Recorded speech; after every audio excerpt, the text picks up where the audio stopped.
Everything happened one hot summer Sunday afternoon. After dinner, satisfied and warm, I wanted to rest and enjoy myself by watching some television. I made a cup of decaffeinated coffee, sprawled into my old armchair, and lit a cigarette. If I hadn't got so interested in the show, I would certainly have been asleep. On the table at my left, I placed the coffee cup and pack of cigarettes. On the right side of my armchair, I placed the ashtray with the cigarette. Without any real interest in thinking but eager to relax, I let myself ponder the classic discussion of rewarding the virtuous and punishing the bad, the old problem of good and evil. Suddenly, the television froze. I could not hear any noise, not even the noise of the cars busily passing on the highway. I thought the old television had finally just stopped. I was ready to get up when I noticed something amazing.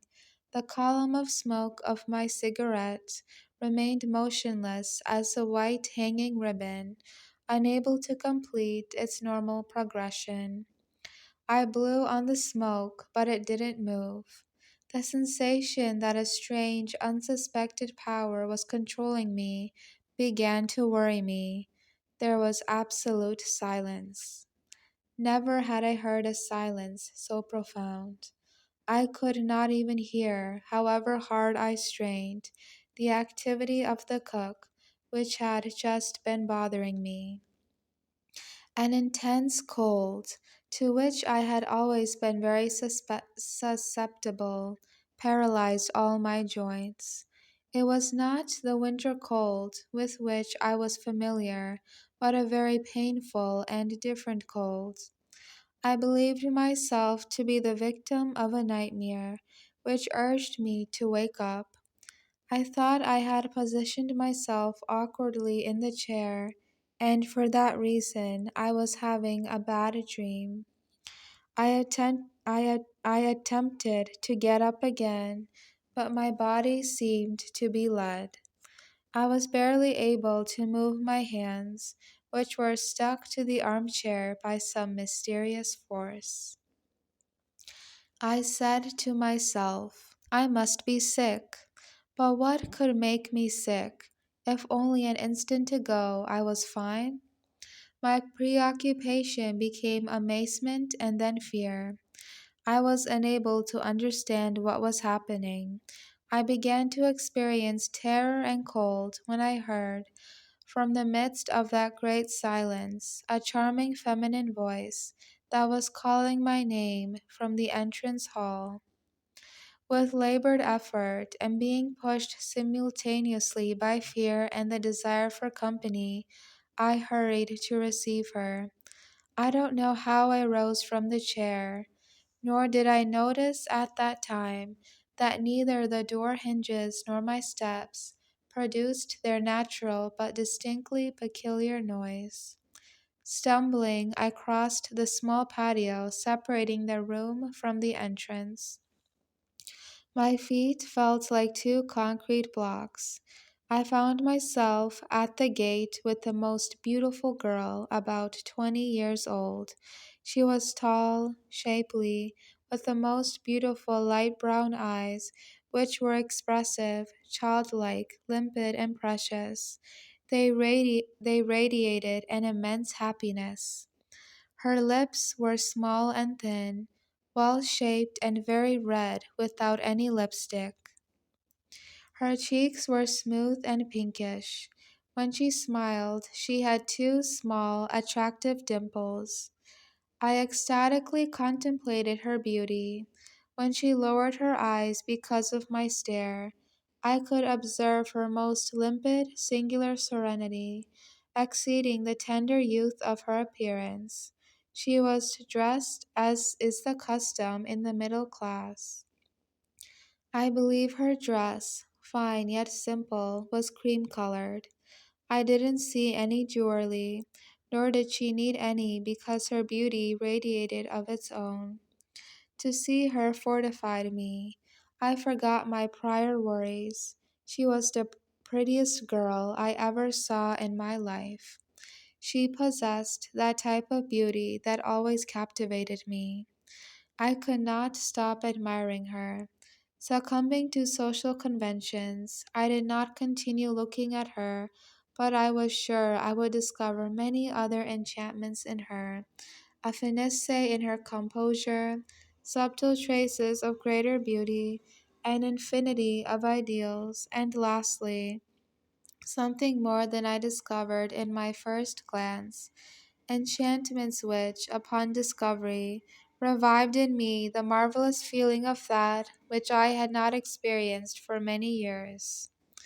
At that moment, I decided to utilize all my poor psychological resources to investigate the aspects of her attractive personality. How I deplored not being able to succeed because my charming visitor was far beyond my reach. She greeted me as though she knew me well. I came to visit you from far away. I am from St. Louis Potosi, but you do not remember me. At that moment, I did not understand the extraordinary transcendence of her words. The city of San Luis Potosi is not far away. It occurred to me that she might be the granddaughter of some friend of mine, but I could not be certain. It had been more than 30 years since I had been in that city. Her beauty, besides captivating me, seemed familiar. She inspired kindness and was more attractive than any archetype of my ideal woman. This wonderful woman seemed to bring to my memory something special that for the moment I couldn't remember. We knew each other in San Luis Potosi, she added, smiling, at the Campos sisters' home. However hard I tried to remember, I was unable. The Campos sisters were for me a remembrance of more than 40 years. Please come in, I told her. I hurried to open the gate, asking myself who could be this visitor. The more I saw her, the more captivated I was. Only that tremendous, unbearable cold. When she passed before me, I observed in detail her hair, loose and long, almost to her waist, very fine, docile, and brown, with many golden hairs, the luster of which accentuated the sparkling of her eyes. The hair seemed to me to be damp with a fresh smell, but I couldn't perceive any fragrance. Only afterwards did I know why. When she crossed the patio, she stumbled on one of the steps. I hurried to assist her. My fingers lightly touched her forearm.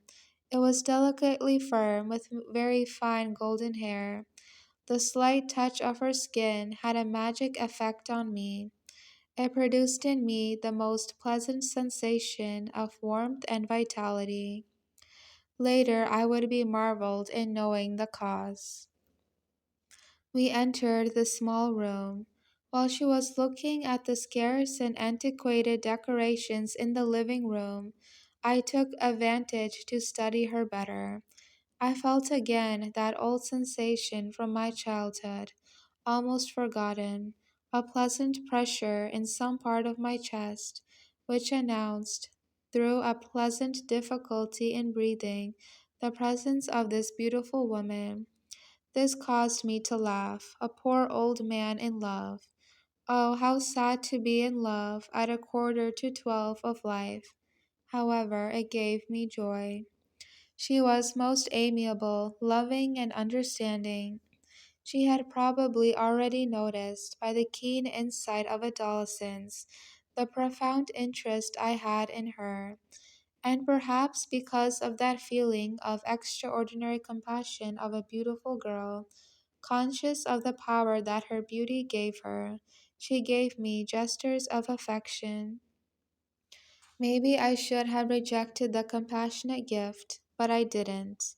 I eagerly accepted the gift of her sweet glance and cordially thanked her for it, as one feels gratitude for the simple pleasures of life, as one enjoys the view of beautiful scenery, the singing of the birds, or the caress of a warm morning. It could be that in old age, when life is consumed, pride diminishes. I remember, she told me, that you very much liked a melody that I sang at the Campos's home many years ago. Many years ago? Youth, I thought, count months like years. It couldn't be so many years for a youth of 20. She was probably confusing me with another person, but it didn't matter. Blessed be the mistake that allowed me to enjoy her presence. You'll see, she proceeded. I sang that song about 48 years ago. What a pity. So sad for such a beautiful girl.